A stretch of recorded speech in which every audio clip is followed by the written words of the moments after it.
Now let's rank the characters. Starting with Newt. Sometimes he feels like the saddest character, other times he's quite vivacious. He's confused about almost anything he feels. The main problem is that he does not know who his father is. His spirits rise when he sees Jack Spoon, thinking that he might be his father. This ambiguity shrinks towards the end of the book, and we see him change drastically. He becomes something Cole admires. He gets good with breaking horses and negotiating deals.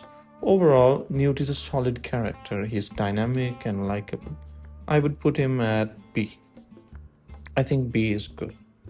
Then we have Deets, Joshua Deets, the most reliable hand in the entire Hat Creek outfit, one of the four originals along with Gus, Carl, and PI. Does not say more than is required. Is the best tracker and the best scout. Is most respected man after Carl and Gus. Though he is not a man of letters, he does have his philosophy. In one of their conversations, Gus asks him, Deets, have you ever spent much time wanting what you know you can't have? Suspect I've had a good life, Deets said. Captain paid me a fair wage, ain't been sick twice, and one time was when I got shot by the river. That ain't an answer to the question I asked, Augustus said. Wanting takes too much time, Deets said. I'd rather be working. Now this is a hell of a stoicism to live by. I would say Deets is a pretty solid A. Let's come to Captain Call. Now this is a bit tricky. Call falls prey to McMurtry's de-romanticization of the West. McMurtry wanted to demythologize the image of a legendary cowboy that Western fiction had portrayed for so long. The entire host of characters in this book radiate this demythologization, but the character that takes the most damage is that of Captain Call. At first, the lore of his past adventures holds up, but it starts to crumble when we learn that he is actually not living up to the philosophy that he so religiously preaches. Why? Because he's human, and humans make mistakes and they are vulnerable, unlike the solid anvils of traditional Western fiction. What is Call's philosophy? It is duty. It is honesty to his duty, the duty to remain faithful and to lead men to truth and honesty. We get to know towards the very end that Call does not live up to his philosophy. I won't indulge much because it is the territory of spoilers. Anyways, towards the very end, Call thinks to himself. His honesty was lost, had long been lost, and he only wanted to leave. Some might hate him. I know of a few friends who think that he's a bullshit character because he cannot tolerate women. There's actually a decent rationale behind his intolerance. I don't think that these ethical shortcomings make him a bad character.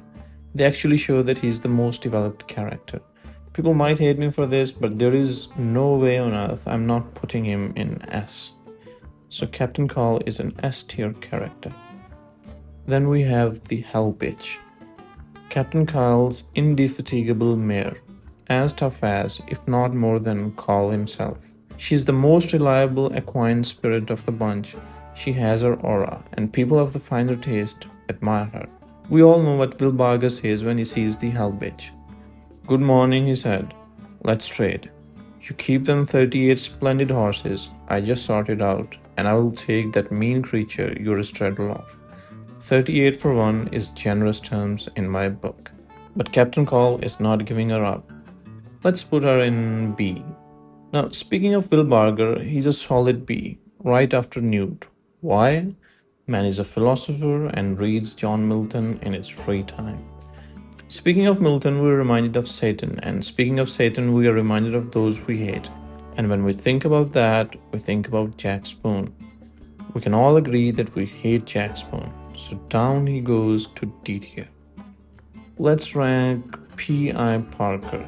I think P.I. Parker is a B. I might put him above Will Barger, and this is only because P.I. is one of the original Hat Creek outfit. He's not an interesting character at all. Gus says that P.I. is a slow thinker. We'll leave him at that. Then we have Top Hand Dish Boggett, or whatever. Loses a lot of respect because he cannot process the fact that there might be people who just do not care about you. Dish has his uses and was essential to the cattle drive, but he is a C. And C for Clara Allen. Doesn't appear till part 3 of the book. We get very little time with her, but we know she's a solid, likable character. Is she better than Deets? No, I do not think so. I might put her in lower A. Then we have Lorena, a very, very depressed character. Dreams of getting to California cause a lot of trouble, but I think she's more interesting than P.I., but not as sad as Newt. Then we have Pocampo, the cook. Man can cook anything, any creature that roams the face of the earth, and Pocampo can get his hands on, Pocampo can cook.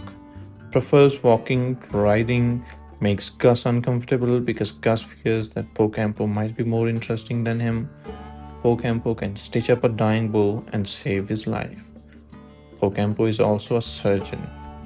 I have mind to put him in A, right after Clara. Then we have July Johnson, the sheriff. Let's say he's as interesting as the hell bitch, or not quite as much. Then the Texas bull leads the cattle from Texas all the way to Montana and fights a grizzly bear to a draw. Who could ever do that? A solid C. After Dish, of course. Then we have the blue shorts, which are Gus' favorite pets. The book starts with their fight with a rattlesnake. They're right behind the Texas bull. Speaking of shorts, we speak of Captain Augustus McCrae. Why? Because ua uam vivendo varia fit. Shall I say, he's the most lovable character I've ever come across. Man does not need binoculars ever. He's probably the best shot in the outfit. He's the best fighter. He's the best with words. He's quite laconic. He's the only one who can enjoy himself. I'll just put him in S, but below Cal. Why? I don't know. Well, this is my definitive ranking. What do you think? Where would you put different characters and why? Until next time, ua wam vendo varia fit.